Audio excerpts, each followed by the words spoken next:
Hi, welcome back to Esthetician Life. Today I'm going to show you how to do at-home dermaplaning, and I'm going to follow it up using my favorite mask, the Revival mask from Environ, which is exfoliating, tightening, and firming. So let's get started.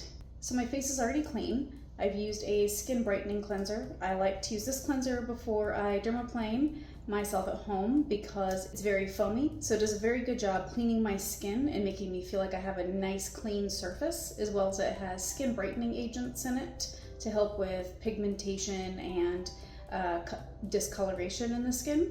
It's just my favorite cleanser to use before this. So now I have at-home dermaplaning blades.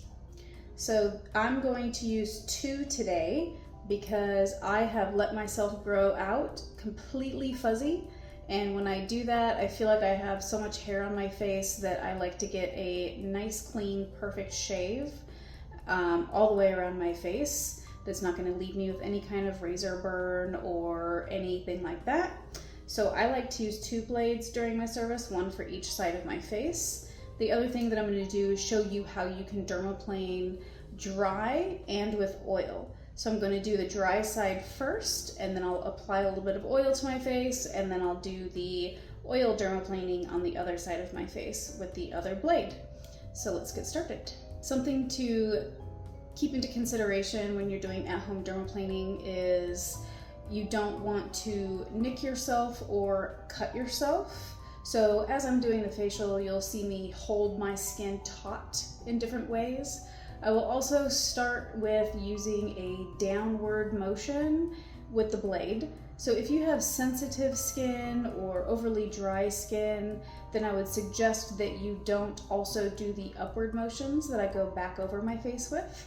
So like I said, I'm going to start with just downward motions in the direction of hair growth, and then when I finish that, I will go back over my face in an upward motion. That is going to give me a very close shave that's going to make it almost as good as getting a dermaplane service inside of the treatment room. Not quite, but almost.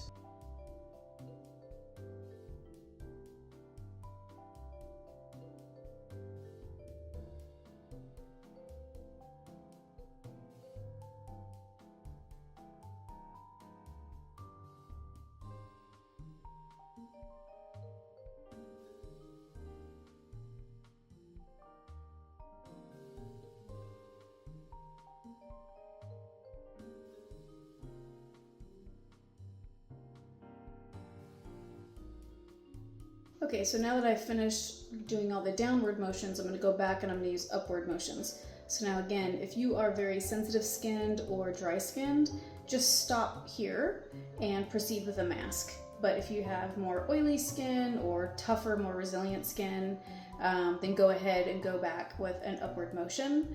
And I do include my neck because I like my skincare products to really penetrate well on my neck as well. I just like being able to have a completely smooth, hair-free surface from forehead to collarbone. So when you're doing dermaplaning, you should hold the blade at as close to a 45-degree angle as possible. It's sometimes a little bit hard to maintain that angle, but you need to do that as much as possible. This ensures a nice, clean, smooth shave, and it also helps to ensure that you're not going to nick yourself. The pressure that you're using is light pressure. I'm not using deep pressure at all. If anything, it's light to medium, but on the lighter side of that. You do not need to apply any real pressure while you're doing this. You're just simply shaving your face and exfoliating a lot of the dead skin cells. So as I'm shaving my face, I have a couple pieces of toilet paper. You can use toilet paper, Kleenex, a washcloth, whatever you want, to try to catch the excess hair that's coming off of the face so that you don't have it just flying around your whole entire bathroom. So my skin feels pretty good, feels nice and hair-free, feels really, really nice. So now that I've done the right side of my face, I'm going to do the left side with oil. So I'm just going to use a few drops of Environ's body oil. Any oil will do. You do not want to over oil your face, just a little bit.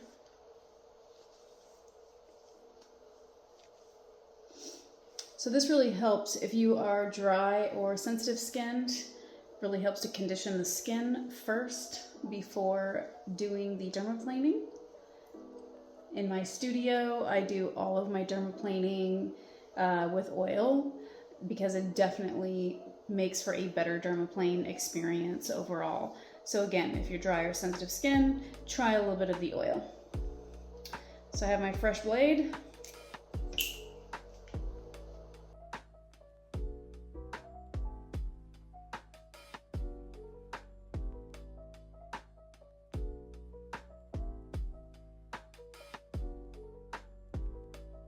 So these blades are meant to be disposable. Some people say that you can use them 2 or 3 times, you just rinse them off really good and use them again. I personally do not do that. The bacteria that's on our skin and the fact that these blades do dull out pretty quickly, I don't want to risk any kind of razor burn or just anything that can go wrong with doing this. So I personally throw the blade away after every use, and I would hope that you would too, but that's a personal decision and that's just the way that I like to do it. So now I'm just going to use a microfiber cloth with just water, and I'm going to just rinse off all the excess hair, dead skin cells, oil off of my face. You don't really necessarily need to use soap or cleanser. So now I'm going to use my mask.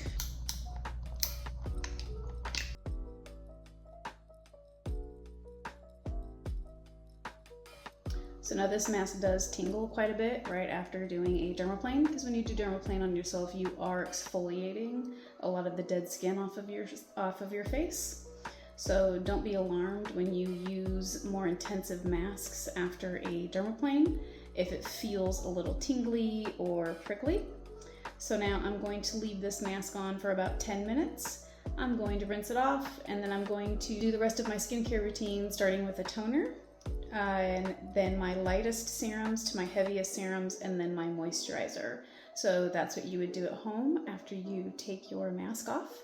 So thank you so much for watching. I hope that you enjoyed this video and this little tutorial on how to do at-home dermaplaning with a nice mask afterwards to really enhance and boost your results. I look forward to seeing you next time, and have a great day.